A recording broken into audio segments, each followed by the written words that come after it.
Donc nous allons voir maintenant comment on trace avec l'outil plume. Donc l'outil plume se trouve dans la palette des outils. L'icône, c'est une plume.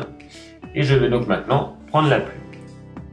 Pour dessiner à la plume, je vais commencer par faire un premier point d'accroche.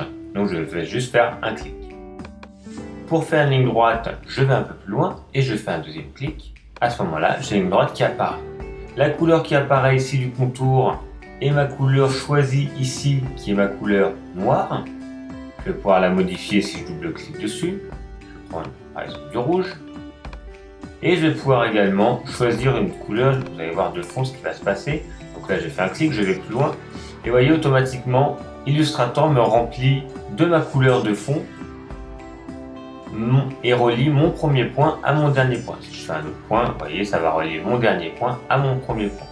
Donc si je ne veux pas de couleur, parce que parfois quand on redessine une illustration, ça nous cache ce qu'il y a en dessous, donc je vais aller chercher ma couleur de fond et je vais cliquer sur l'icône qui correspond à 100, qui est le petit carré blanc avec la diagonale rouge. À ce moment-là, je n'ai plus de couleur et je suis libre pour faire tout mon tracé. Je clique pour revenir sur mon point de départ, à ce moment-là, mon tracé est fermé. Et là, si je veux, je peux de nouveau choisir une couleur de fond.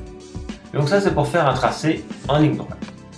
Pour faire un tracé en courbe, je prends toujours l'outil plume, je fais mon point de départ et je vais plus loin. Cette fois, je maintiens le doigt appuyé sur la souris et je me déplace de droite à gauche.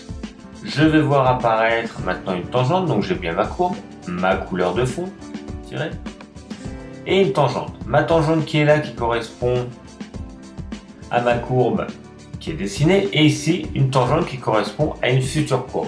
Le problème, c'est que parfois je vais vouloir une ligne droite. Si je fais juste un clic, ça devrait me faire une ligne droite. Mais malheureusement, à cause de cette tangente, je ne vais pas pouvoir. Je reviens en arrière, commande Z, et je vais supprimer cette tangente. Pour ça, je vais revenir sur mon dernier point.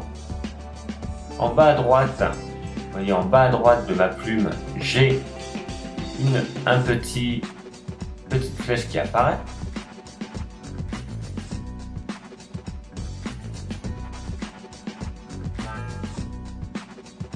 Donc j'ai en bas à droite une petite flèche qui apparaît et j'ai juste besoin de cliquer. Quand je vais cliquer, j'ai ma tangente qui disparaît, je suis maintenant libre pour faire une ligne droite. Je peux continuer à faire une courbe, je clique, je maintiens le doigt appuyé sur la souris, je me déplace, je retourne sur mon dernier point, Alt, et ainsi de suite. À chaque fois, comme ça, je vais revenir sur mon dernier point et je vais pouvoir être libre pour supprimer la tangente et comme ça choisir la direction de ma suite. Et je pourrais toujours mettre la couleur qui m'intéresse. Une fois que j'ai fait ça, je vais pouvoir faire différentes modifications avec l'outil flèche noire, déplacer l'ensemble du tracé. Avec l'outil flèche blanche, aller directement sur un des points, donc je clique. À ce moment-là, le point se met en bleu, vous voyez, contrairement à ceux-là qui sont blancs. Et je vais pouvoir déplacer ce point. Et je vais pouvoir également aller sur la poignée de la tangente et déformer, transformer ma courbe. On voit bien la tangente et le point. Et maintenant, je vais pouvoir ajouter et supprimer des points sur ma tangente, sur mon tracé, pardon.